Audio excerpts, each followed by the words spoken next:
feet lined up within that diagonal you're actually moving. Because that way, all you really have to do is transfer weight from like your front foot to your back foot or vice versa. Okay? Now, when I have Arthur in this position, the reason I was talking so much about the hand, you never break contact with the patient. Because if you don't break contact and you get it set up right the first time, you always know what? That in the start position, what do you know about your arms? They're crossed. Okay? At the end, your arms are going to be uncrossed. Okay? All right, and you always know what? That your hand that's giving the resistance to the person's hand is always on the top or the bottom. It's the top, okay? So when I start out with Arthur here, it's like, okay, he's in this position. So what do I have to do? I put my hand across his here, right? Because he's going to be in, oops, sorry, right here, I got it. He's like this, I come up underneath, like so, right? Now my feet this time, I'm going to raise you up. Got to give those great body mechanic pictures. I'll do it from here, probably even a little bit easier, okay? So here's Arthur. He's all set to go, right? This hand's on top, my hand's on top. I come over like this, by the resistance.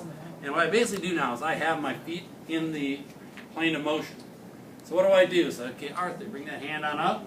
And he tries to do this. What am I basically doing? My weight is all where? On your legs. My back limb here. Come on, Arthur, give me a pull. Arthur, what did you just do? Oh, there you go. You got the idea? Am I working very hard? No way. Not at all. So I can have him come all the way up like this. Now I'm in this position, back here like this. Okay, now give me a good push here, Arthur. Come on, give me a push. And I don't have to work at all. And I can make him work incredibly hard. Now, a couple things to watch as you do this here.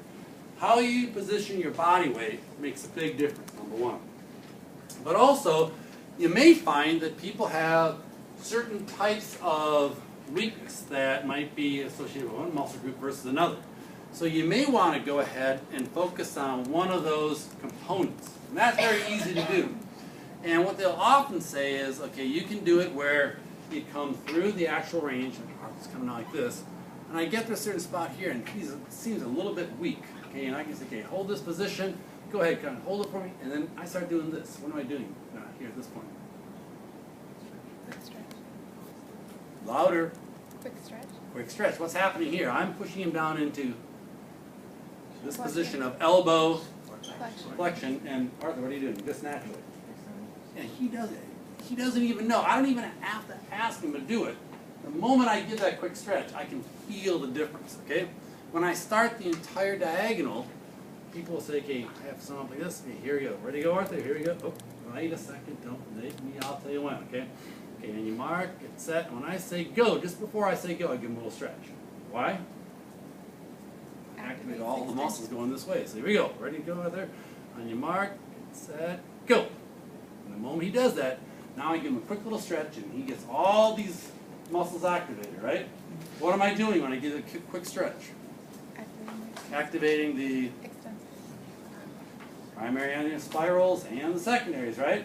To get a good, strong contraction. If I take them through range, and I notice I have weakness with mid-range of elbow extension, I can go ahead and just kind of stop right here. Come on, come on, elbow extension, come on, keep going, keep going, keep going. I can really get him to focus on one part of the motion in one part of the range, okay?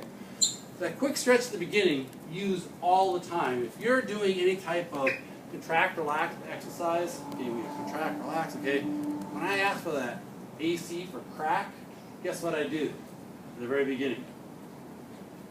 Here's Arthur, contract, relax. Remember, I'm trying to get like the arm kind of outside here. Okay. Pull up for me, come on, pull up, over there. Okay, contract, relax. What muscle here? Subscapularis. And then I say what? Relax. He's going this way. And now I can take my hand, put it back here, and I'll say, okay, let me have you hold that position. Here we go. And I give him a quick push this way. What do I do when I push this way? Push him into medial rotation, which does what? Stimulates the muscle spindles of the lateral rotators, which is what I want to get. So anytime I ask for a contraction, I can superimpose that little quick stretch, and you do it all the time. When you're working hands-on with people, you're constantly doing it. I mean, there's a case, like, really, it's the case where I don't do it. It's hard to remember if and when that ever takes place. So you add these things in. the part where Arthur might be coming across like this, where he's stopping at a certain point in range, and I'm saying, okay, here we go, come on, give me some of that elbow activity, push, push, push. They'll refer to that as timing for emphasis. Okay, at a certain point in time, okay, I'm holding the position, but I'm giving him, it might be elbow flexion, it might be wrist flexion, but I'm trying to time a certain point of range that's going to elicit a stronger contraction of a certain muscle group. You can certainly do that. But while he has to do that, he has got to keep other muscles active as well. Here I am trying to get a good strong contraction of his triceps, but he has to have all these other muscles working in around the shoulder complex as well to maintain stability. So timing for emphasis becomes a consideration. A real good one you see all the time. How many have ever heard of rhythmic stabilization? Familiar? Okay, so let's say, for example, Arthur's coming up into a position like this. What do you know if I get to a certain spot and say, okay, hold Arthur, don't let me move you here. I want you to be completely stable. Don't move anywhere. And he doesn't know what I'm going to do. What am I doing here? I'm going in every possible direction, right? And does he know what's going to happen? No, because I don't even know what's going to happen, okay? So what's occurring there is every time I go in one direction, he has to do what? He has to activate a muscle group to prevent that motion. And then all of a sudden I switch to another one. He's got to activate another muscle group. So it's constant, quick stretches in a certain point in range. What's he trying to do at a certain point in range here? Gain stability with the isometric contraction. And you can do what with this as well? I have him in this position and I'm pushing down like this. Taking his glenohumeral joint, pressing the head of the humerus down toward the glenoid cavity. What does that do? Yeah, compression, right? What does compression lead to?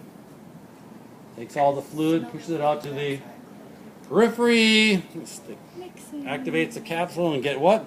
Mixing. Yeah, Or very good synovial mixing. I like fluid. it. Co-contraction, right?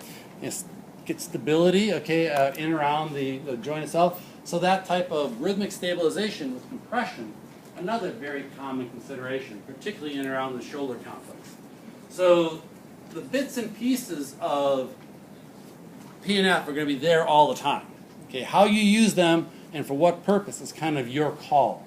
So that's the stuff I really want to try to point out as far as these things go. And you're certainly more than welcome to add in these bits and pieces as you run through the various techniques of today.